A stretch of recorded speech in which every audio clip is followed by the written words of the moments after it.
it's the way to go. It's a good thing that she spoke out. The victims are coming out to speak.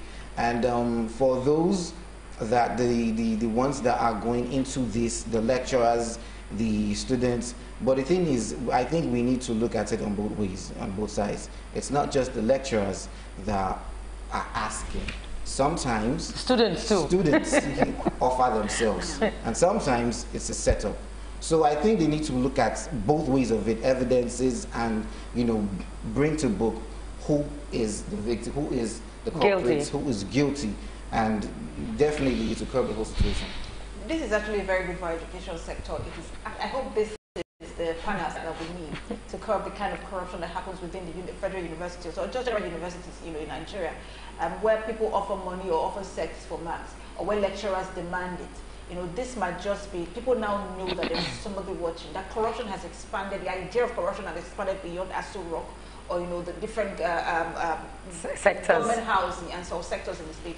That the idea of corruption now is even in the universities, and that organizations like ICPC is watching and waiting to see what's happening in these universities and who is a culprit. And like he said, it should not just be lecturers alone. There are students who offer. So in lecturers who have integrity should also begin to speak out and say, look, he's offering me money, just so that we can stop this trend in our universities. I also think when you look at, we went through school, and you see that some girls, some students, male or female, lure their lecturers.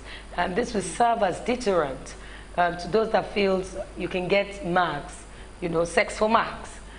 Both the lecturer, the students, male or female. This is not gender bias, male or female. If you think you want to give marks out, and in return, sex in return, you will be in trouble. But that's a good one from the courts here. Then we'll move away. We just take some headlines. Fair rise as Greek law paralyzes Ijora Costain, Igomu. This on for some time. 120 million Nigerians lack access to decent toilets. We have here EFCC failure to provide defense with documents still Prophet's trial. 4 feared death, 4 feared killed in Ekiti bank robbery. Finally, from the Nation newspaper, we have Navy arrests 40 for alleged piracy. That's the little we can take, the much we can take from the Nation newspaper, and we'll move away to the next paper. Okay, moving on to the New Telegraph, we have Jonathan is an inspiration to young Nigerians. That's coming from President Buhari.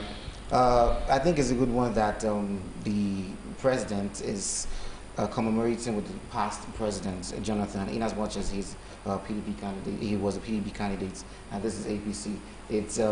It brings to mind that there is this union, at least in politics, in as much as politics is politics.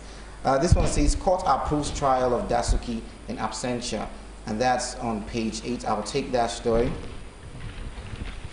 On page 8. It says, the Federal High Court sitting in Abuja yesterday gave its nod to the application filed by the federal government seeking to try the detained former National Security Advisor, NSA, Colonel Sambo Dasuki, who is facing money laundering and illegal possessions of firearms charges in absentia.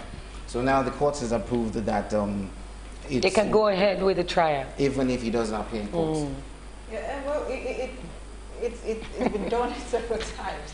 The Dasuki case is a very controversial one, so it's always very difficult to want to talk about it, because even lawyers are divided on the case. Some say, look, as much as it's for national security, let's go ahead. Others say that, look, his human rights have been violated. So even at that, it's a very controversial case that a lot of people, really avoid. You see, across board, the argument is still on, and I think we'll continue.